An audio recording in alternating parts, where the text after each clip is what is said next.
Hello बच्चों, आप देख रहे हैं JMS coaching institute YouTube channel. हमारी बेसिक मैथ्स की एक सीरीज़ चल रही है जिसका आज का हमारा टॉपिक है घन, या इंग्लिश में उसको बोलते हैं क्यूब। ये 3D आकृति होती है, त्रिविमीय आकृति होती है। इसके बारे में पूरी डिटेल में पढ़ेंगे हम, है ना। इसके कोर शीर्ष क्या होते हैं, कोर क्या होती है, किनारे कितने होते हैं, इस तरह सभी चीज़ें पढ़ेंगे, ठीक है। तो अगर वीडियो अच्छा लगता है तो लाइक शेयर सब्सक्राइब जरूर करें, देखें, है ना। ठीक है, स्टार्ट करते हैं हम। क्या है आपका टॉपिक है घन, है ना। तो बनता किस तरह से है, तो इसमें क्या होता है, घन किससे बनता है, आयत वर्ग से मिलकर बनता है। किससे, वर्ग से। तो देखो कैसे बनेगा वो हम बनाते हैं, पहले शुरुआत करते हैं, ठीक है।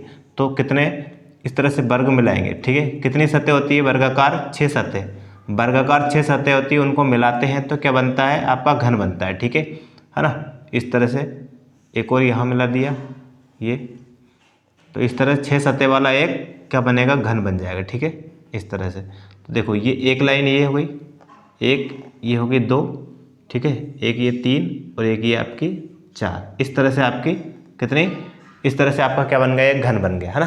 तो घन के बारे में पूरी डिटेल देखें आप। सबसे पहले तो आपका क्या आता है कि घन में कितने शीर्ष होते हैं, कितने, देखो सबसे पहला आपका आता है कि घन में शीर्ष कितने होते हैं। घन की बात करते हैं तो शीर्ष कितने होते हैं, वो घन किससे बनता है। तो देखो ये जो घन होता है, ठीक है, इसमें आपसे पूछेंगे पहले शीर्ष, शीर्ष कितने होते हैं, ठीक है। शीर्ष के बाद कोर या किनारे, कोर या उसी को हम बोलते हैं किनारे, किनारे कितने होते हैं, ठीक है। फिर फलक कितने होते हैं, फलक या उसे बोलते हैं सतह, ठीक है, कितने होते हैं, ठीक है। एक आपका क्वेश्चन बनता है इसमें, विकर्ण कितने होते हैं, विकर्ण, ठीक है ना। ये 4 क्वेश्चन तो बनते हैं पहले, ठीक है। तो इन चारों को देखते हैं। जो घन होता है ना, उसमें कितने, ये जो सतह होती है वो कैसे होती है, वर्गाकार होती है। तो घन की सभी सतह कैसे होती है, नोट करके लिख सकते हैं अपन यहाँ, ठीक है, यहाँ लिख सकते हैं नोट करके,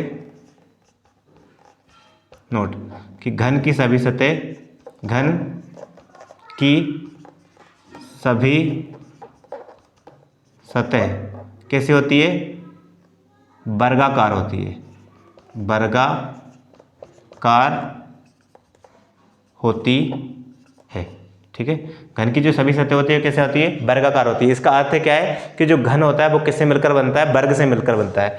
6 सतह होती हैं और 6 सतह को अगर वर्गाकार 6 सतह को मिला दिया जाता है तो क्या बन जाता है, घन बन जाता है, ठीक है ना। तो देखें आप, सबसे पहले आपका शीर्ष कितने होते हैं, ठीक है। घन में कितने शीर्ष होते हैं वो देखेंगे। तो देखो आपका घन में शीर्ष बताते हैं, ये आपका जब जो लाइनें है ना, जहाँ लाइनें मिलती है, ठीक है, जैसे एक लाइन है यहाँ मिल रही है इस तरह से, ठीक है। तो ये आपका एक शीर्ष हो गया, ठीक है, पहला।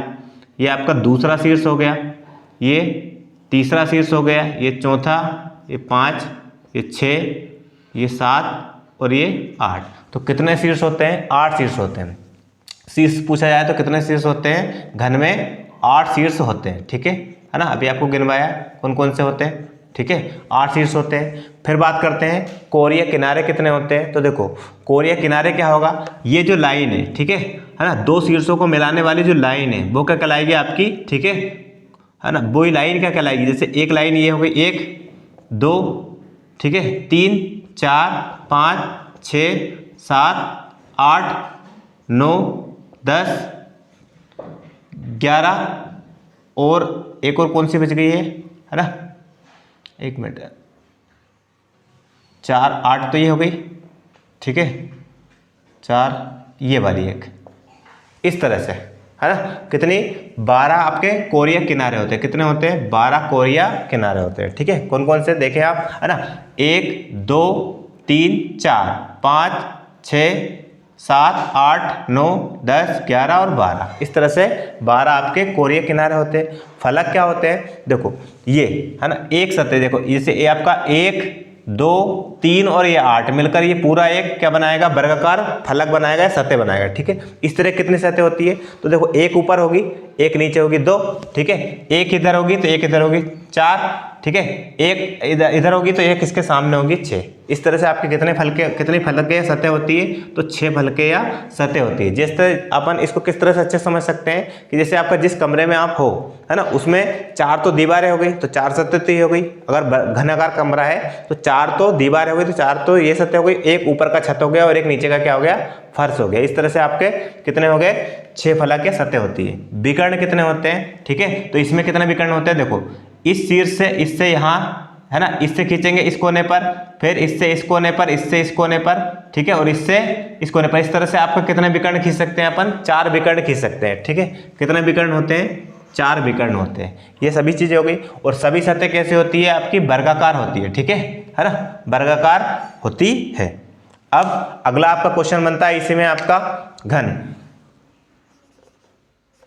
घन का, आप फॉर्मूले लिखवा रहे हैं अभी आपको। घन का आपसे पूछेंगे आयतन, घन का आयतन कितना होता है ना, पहला। फिर एक पूछेंगे आपका संपूर्ण पृष्ठ कितना होता है, ठीक है। एक पूछेंगे आपसे वक्र पृष्ठ क्या होता है ना। और एक पूछेंगे विकर्ण की लंबाई, ठीक है। ये 4 चीजें होती है ना। तो देखें आप, देखो घन का आयतन किस तरह से हम निकालेंगे, तो ये घन किससे मिलकर बना है, एक वर्ग से। इस तरह से आपका वर्ग क्या होता है, इस तरह से, जिसमें कितनी भुजाएं होती है, 4 भुजाएं होती है ना, 1 2 3 और 4, और चारों भुजाएं क्या होती है, बराबर होती है। अगर इस भुजा को ए नाम दिया तो ये भी ए हो जाएगी, ये भी ए हो जाएगी, ये भी ए हो जाएगी। इस तरह की आपकी 6 फलकों को मिलाया जाता है, तब क्या बनता है, घन बनता है, ठीक है ना। अब जब घन बना है ना, तो इसमें ये वाली भुजा भी आपकी कितनी होगी, ए, ये भी ए और ये भी ए। तो देखो ये आपकी लंबाई हो गई, ये चौड़ाई हो गई और ये ऊंचाई हो गई। ये लंबाई, ये चौड़ाई, ये ऊंचाई। इस तरह से हर एक भुजा क्या होती है, ए ही होती है, ठीक है। तो आयतन, घन आपका आयतन क्या होता है, घन का आयतन क्या होगा आपका, लंबाई इंटू चौड़ाई इंटू ऊंचाई। लंबाई भी ए है, चौड़ाई भी ए है और ऊंचाई भी ए है। इसका अर्थ है, इसको लिख सकते हैं हम ए का क्यूब, ठीक है। इट मीन से आप क्या हो गया, ए क्यूब हो गया आपका घन का आयतन। संपूर्ण पृष्ठ, तो देखो एक फलक का क्षेत्रफल कितना होता है, वर्ग का एक फलक होता है, उसका क्षेत्रफल होता है भुजा इंटू भुजा, मतलब भुजा का स्क्वायर, ए का स्क्वायर होता है, ठीक है। तो ए स्क्वायर तो आपका आ गया, क्यों, क्योंकि हर एक फलक की कैसी होती है, वर्गाकार होती है। एक फलक का क्षेत्रफल होता है लंबाई इंटू चौड़ाई, ठीक है। तो ए लंबाई भी ए है, चौड़ाई भी है, तो ए का स्क्वायर हो गया एक फलक का, ठीक है। इस तरह कितनी फलकें होती है इसमें, 6 फलकें होती है संपूर्ण पृष्ठ में। तो 6a² संपूर्ण पृष्ठ का क्षेत्रफल हो गया। या वक्र पृष्ठ का कितना हो गया आपका, इसमें कितनी सतह आपको गिनी जाती है, a² तो क्षेत्रफल हो गया फलक का, और कितनी फलकें होती है इसमें वक्र पृष्ठ में, 4 फलकें होती है, तो 4a²। फिर विकर्ण की लंबाई, है ना, तो विकर्ण की लंबाई कितनी होती है, a√3, कितनी होती है, a√3। इस तरह से आपका घन की सारी चीजें आपकी आ गई। सबसे पहले देखा शीर्ष कितने होते हैं, 8 शीर्ष होते हैं, ठीक है। किनारे कितने होते हैं, ये लाइन है, किनारे नहीं बोलते हैं, ठीक है। तो कितनी होती है आपके 12। फलक कितने होते हैं, सतह, ये इस तरह की एक चौकोर जो सतह है आपकी, ये आपकी सतह कितनी होती है, सॉरी फलक कितने होते हैं, 6 होते हैं सतह, ठीक है। विकर्ण कितने होते हैं, 4 विकर्ण होते हैं। फिर घन का आयतन का फॉर्मूला होता है a क्यूब, संपूर्ण पृष्ठ होता है 6a², वक्र पृष्ठ होता है 4a², और विकर्ण की लंबाई कितनी होती है, a√3। और बनता किससे है आपका, वर्ग से बनता है। इसकी अगर परिभाषा देना चाहें तो हम लिख सकते हैं कि 6 वर्गाकार सतहों से मिलकर बनी त्रिविमीय आकृति को क्या कहते हैं, घन कहते हैं, ठीक है। कि 6 ये इस तरह के 6 क्या है आपकी वर्गाकार आकृतियां हैं, और इनसे मिली एक त्रिविमीय आकृति जिसकी 3 विमाएं होती है, लंबाई चौड़ाई ऊंचाई, उसको वो क्या कहलाता है, आपका घन कहलाता है, ठीक है। इस तरह से हमने घन के बारे में पूरे जाना है। अगली क्लास में हम घनाभ के बारे में डिटेल में पढ़ेंगे। अगर वीडियो अच्छी लगती है तो लाइक और शेयर जरूर करें बेटा। धन्यवाद।